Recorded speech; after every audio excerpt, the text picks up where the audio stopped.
Por sot, se nga ai krim është bërë krimi organizuar, që çdo thot, është më i sofistikuar.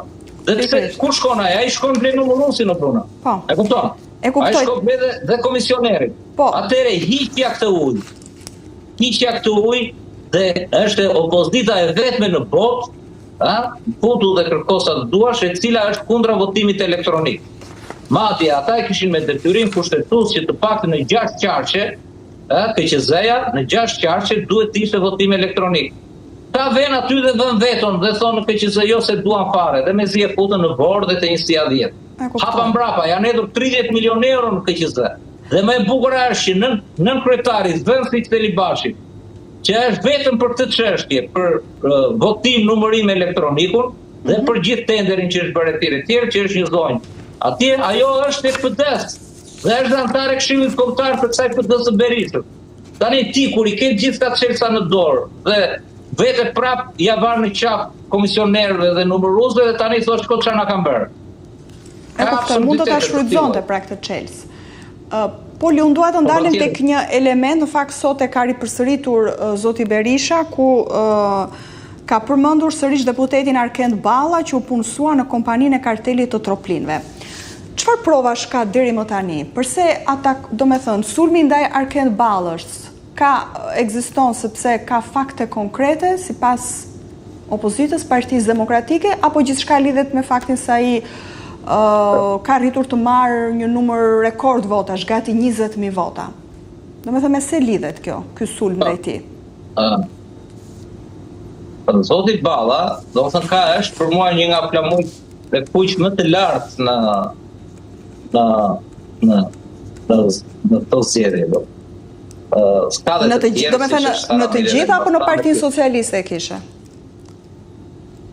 Në Partinë Socialiste po do më thënë dhe përgjithsisht, e ka dhe PD-ja flamujt, kujt të duash, po aty në Durrës. Kemi ish prokurorin e famshëm.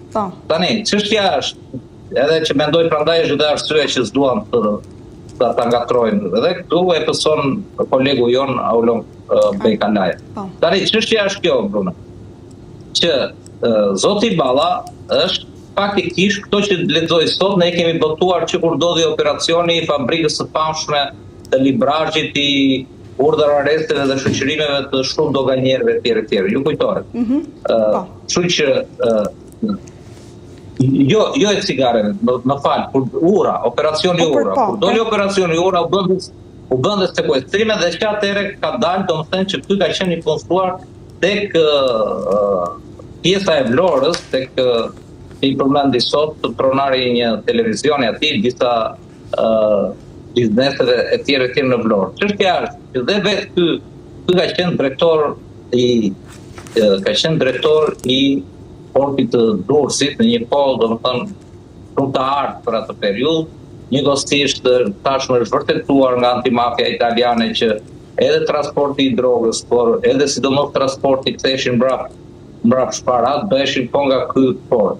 Ky ka qenë i punësuar pra tek këto kompani të ndërlidhura me troplinët, dhe nga ana tjetër vetë së fundi i ka dalë domethënë që ky në llogaritë bankare ka 2.3 milion euro. Domethënë, këto janë çështje të drejtësisë dhe ne nuk mund të themi, sepse ne themi se zoti Berisha i pret drut shkurt në kuptimin e asaj që e thot të fundit pa asnjë problemi, është ai lloj politikani siç i ka thënë, por çështja është flamuri kuq është. E dyta, në zgjedhjet e kaluara, ai ka marrë vetëm 2.000 vota dhe ka zvendësuar, nëse ju kujtohet juve, Raman Rajan.